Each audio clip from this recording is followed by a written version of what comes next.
Morning, everybody. I hope this finds you well today. I was just sitting and doing a little bit of lightweight repair and cleanup on my helmet, and I thought you might be interested. Can you see the dog toys in the background? Those are Bubba's and Zippers. But anyway, back to the subject at hand. This is my Arai Regent X helmet. I bought it, I think, about 3 or 4 years ago now, and I've had some pretty good service out of it. Broke a few things on it. Okay, well, I've broken a lot of cheek pads because the cheek pads are kind of fragile. That's my first opinion on that, but we'll get to that in a moment. Anyway, I bought this extra add-on sun visor thing, which when you are traveling, it gives you a lot of buffeting noise. If you're not going to put it down over your face, it's going to be up there and you can take it off, but it's pretty fiddly to take off and on. This is what I was fiddling with today. I wrote to Arai actually, and they walked me through a video that you take these little doohickeys off and you adjust these white things on the sides, and holy cow. I watched the video 3 or 4 times. It was a relatively easy process because I was having problems with this thing not clicking properly into place. So once I watched the video 3 or 4 times, I gave it a try and I was able to get it to align correctly. I also added a couple of drops of silicone on the eye port seal. I also was having problems with the pin lock, which is, as you might or might not know, what keeps your visor here from fogging up in certain situations that we tend to have in Washington. And so hopefully this will cure that problem too. This is a chin vent, which I really don't ever use because I usually have a GoPro on there. I also have a high tail. Oh, sorry about that. Great camera work as always, right? I have a high tail holder on the back of it, and it's great. I really like it. But the high tail people tell you, do not install it on this plastic part. You want to make sure that you install it up there on the noisy part of the helmet, because otherwise it won't stick. And I can attest, it does not stick. These are some uncovered ports on the back for ventilation, and they don't really tend to let any water in.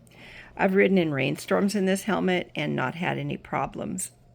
Of course, this is a Cardo, and it will usually maintain about an 8-hour charge, as long as I remember to turn it off when I take an out-of-the-helmet break. It tends to regenerate itself just a little bit. And if you don't have one of those fancy collar things that people at the helmet and gear shops have, I usually use a curled up towel, or if you have one of those fancy bougie neck pillows that people like on airplanes, those will also suffice. The inside of the helmet, you don't really want to see the inside of my helmet. It's really dirty. Well, it's not really dirty, but it's pretty well worn. I just recently found out that in those deep dark recesses, you can replace all that stuff inside of there, which I thought was pretty cool. Haven't done it yet. Gonna do it eventually, maybe. I don't know.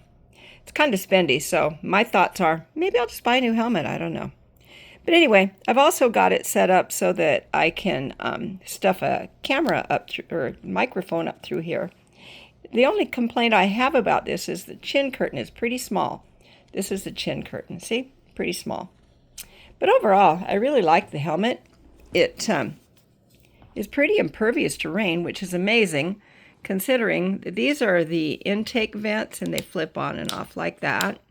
Let air in or out. And you also have some eyebrow vents underneath this thing.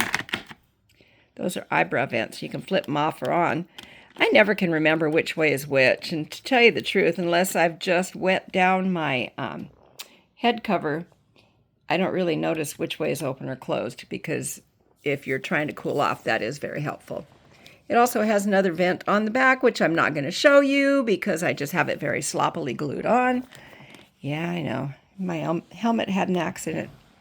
Anyway, so that's my Arai Regent X helmet. I like it overall. Yeah. Am I saving for modular? Yes, I am, because I found one that's about half the weight of this helmet. So, since I have neck injuries, I kind of want something lighter weight. So I'm going to be looking into that maybe this winter. I don't know. Anyway, talk to you soon. I hope you've enjoyed this gear video. And if you have, please feel free to leave me a comment. Is there anything else you have questions about? I do travel a bit, and I do kind of know what some stuff that works. If you have any suggestions for me, please leave them below in the comment section. And if you haven't subscribed yet, please do that too while you're at it, okay? Okay, goodbye, and I'll see you next time.